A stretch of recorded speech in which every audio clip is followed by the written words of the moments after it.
आपको क्या लगता है कि सूरत हाल आने वाले चंद घंटों में, क्योंकि कुछ बताया जा रहा है कि अमेरिकन ऑफिशियल्स भी पाकिस्तान लैंड कर चुके हैं और बड़े 48 घंटे कहा जा रहा है कि बड़े इंपॉर्टेंट बताए जा रहे हैं, और ईरान के साथ बड़े अच्छे टर्म्स पे बात भी हो रही है। डोनाल्ड ट्रंप साहब इसकी वक्तन फवक्तन इसकी तरफ इशारा भी करते हैं। अंदर की खबर क्या है? देखिए, अंदर की खबर यह है कि इस वक्त अगर देखा जाए तो डोनाल्ड ट्रंप साहब ने ईरान के बाद अगला स्केड्यूल भी दे दिया है कि अगला डेस्टिनेशन क्यूबा, उसके बाद कोलंबिया। तो अगला शेड्यूल अब तभी देते हैं जब एक चीज से आप मुतमिद हो के या उससे आगे बढ़कर दूसरी साइड पे जाते हैं। दूसरा, इस वक्त मैं व्हाइट हाउस और वॉशिंगटन डीसी के अंदर जो सुन रहा हूँ बातें, वो भी इसी तरह से बताई जा रही हैं। रिपब्लिकन पार्टी के जो हाकश जो लोग थे, वो बिलखसूस मैं बड़े अरसे से खुद रिपब्लिकन पार्टी में हूं, तो उनकी ख्वाहिश ये थी कि डोनाल्ड ट्रंप साहब इस इवेंट को खुद जाके सुपरवाइज करें, डील ऑफ द सेंचुरी कहा जाए, ग्लोरीफाई किया जाए, विक्टोरियस वापस आके एक धुआंधार स्पीच दी जाए जब एयरफोर्स वन से लैंड करें, ताकि जो मेगा मूवमेंट है, जो एक अमेरिका फर्स्ट मूवमेंट है, उसके अंदर जो इस वक्त डिफरेंसेस नजर आ रहे हैं उनको वो कैचअप कर सकें। इलेक्शन देखें, ये सारी मैं बात करना चाहूंगा। अक्टूबर में इजराइल के इलेक्शन है, नवंबर में अमेरिका के इलेक्शन है। बात इलेक्शनों की है, जिस तरह पहले भी आपका पड़ोसी कंट्री भी यही कुछ करता है, तो दर हकीकत वोट्स की बात है, रेजीम्स की बात है, हुकूमतों की बात है। तो उस पर डोनाल्ड इस वक्त जरूरत थी, जो डैमेज हुआ अमेरिका खासकर रिपब्लिकन पार्टी को इस 50 दिन बॉम्बिंग का, 50 दिन के जो एक ज़हनी कश्मकश और जो सारी, मैं बल्कि ये कहूंगा टार्चर था ज़हनी तौर पे पूरी दुनिया के लिए। तो उससे रिकवर करने के लिए जो मोमेंट चाहिए था वो उसको ग्लोरीफाई करें। और जो मेरे जैसे बंदे, एक पाकिस्तानी अमेरिकन को सबसे ज्यादा फख्र है कि इसका सेहरा मेरे वतन अजीज के सर पे लग रहा है। हमारे फील्ड मार्शल सैयद आसम मुनीर साहब ने अमेरिका से कौन आएगा दुनिया ये की तीसरी जंग को रोका है। मैं इस पे, मुझे मेरा सख्त जो सर है।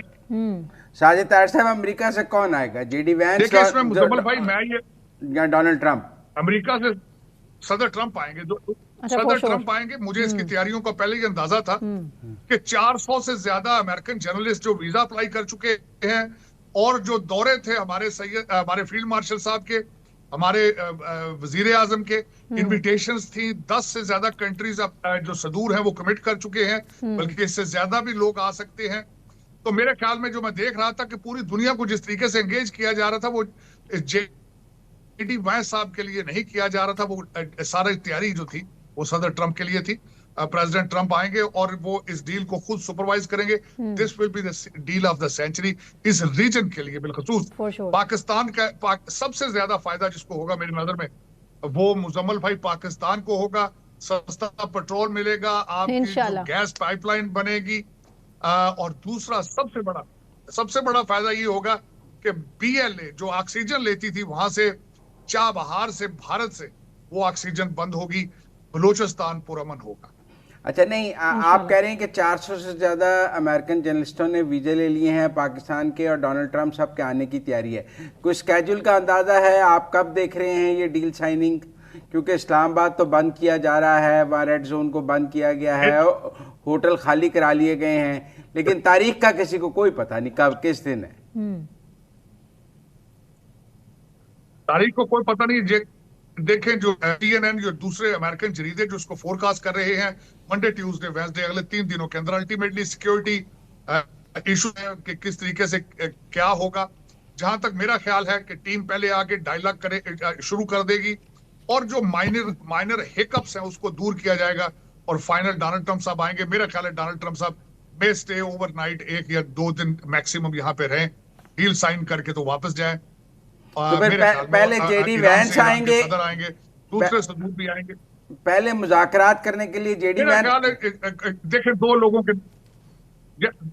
मेरे ख्याल 2 लोगों के नाम आ रहे हैं। मार्को रूबियो का भी सुना जा रहा है और जेडी वैंस साहब का भी सुना जा रहा है, लेकिन अभी तक उन्होंने किसी ने डिस्क्लोज नहीं किया कि कौन जाएंगे। लेकिन हाई ऑफिशियल उनके साथ दूसरी टीम भी है। It will be a good size of a delegation coming to Pakistan. और आपको अभी तो अमेरिकन के आने की बात है, अभी ईरानियंस नहीं पहुंचे, आपको लगता है ईरानियंस भी आ जाएंगे? वहां उनके आने में कोई रुकावट नहीं है? देखिए, ईरान के सदर भी आएंगे, और जो मैं समझता हूँ जो दौरा था हमारे फील्ड मार्शल साहब का 3 दिन, उसमें उनकी जो मुलाकातें मैं देख रहा था, जिस तरीके से उन्होंने अस्करी और सियासी दोनों पासदारान इनकलाब और जो उनके आर्मी के जो है उनकी मीटिंग, सबको उन्होंने कॉन्फिडेंस में लिया है। और मेरे ख्याल में शायद कोई आर्मी जनरल भी उनके साथ आए ईरान की तरफ से, वो भी एक्सपेक्टेड है। लेकिन जो मैं देख रहा हूं कि MBS मोहम्मद बिन सलमान कतरी जो शहजादे हैं, कतरी जो इस वक्त फरमारवा हैं वो हैं, इजिप्ट है, टर्किया, ये इनके तो है, और दूसरा 10 के करीब लोग हैं जो आएंगे यहाँ पे। और मैं समझता हूँ कि it will be a glorified movement, it will be a Pakistan. सबसे ज्यादा मुझे खुशी ये बात की है कि पाकिस्तान विल बी ग्लोरीफाइड, और 11 महीने के अंदर दूसरा मास्टर स्ट्रोक है आफ्टर बुनियानुल मरसूस। मैं समझता हूँ कि हर पाकिस्तानी का इखलाकी फर्ज है कि इसको एंजॉय करे, कैप्चर दिस मोमेंट। इसके बाद पाकिस्तान और US ताल्लुकात क्या होंगे? क्योंकि हमारे तो गरम नरम, गरम सर्द, ठंडे मीठे ताल्लुकात रहते हैं, कभी अच्छे कभी बुरे। इसके बाद US पाकिस्तान ताल्लुकात क्या होंगे? नहीं,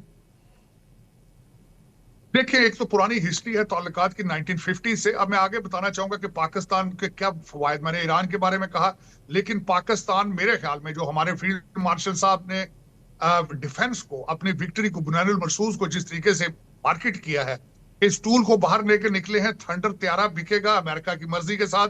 आप गल्फ कंट्रीज के साथ डिफेंस कॉन्ट्रैक्ट साइन करेंगे अमेरिका की मर्जी के साथ। आप इस रीजन को लीड करेंगे अमेरिका की मर्जी के साथ। आप बांग्लादेश, युगांडा तक आप वहां आपकी आर्मी जाएगी, उनको ट्रेन करेगी। और जो वैक्यूम अगर को क्रिएट होगा फ्यूचर में, क्योंकि अमेरिका में 2 चीजें अर्ज करना चाहूंगा। अमेरिका का टारगेट इस वक्त ये है कि वो अपने बैकयार्ड को महफूज बनाना चाहता है। पिछले कुछ सदूर अमेरिका के वीक जो सदर थे, जिनका एजेंडा सिर्फ अमेरिकन सोशलिस्ट चीजों को प्रमोट करना था, उसके हवाले से जो बैकडोर साउथ अमेरिका के अंदर रशिया और चाइना का इन्फ्लुएंस था, डोनाल्ड ट्रंप साहब उसकी सफाई करेंगे, मॉनरो डॉक्ट्रिन को रिस्टोर करेंगे।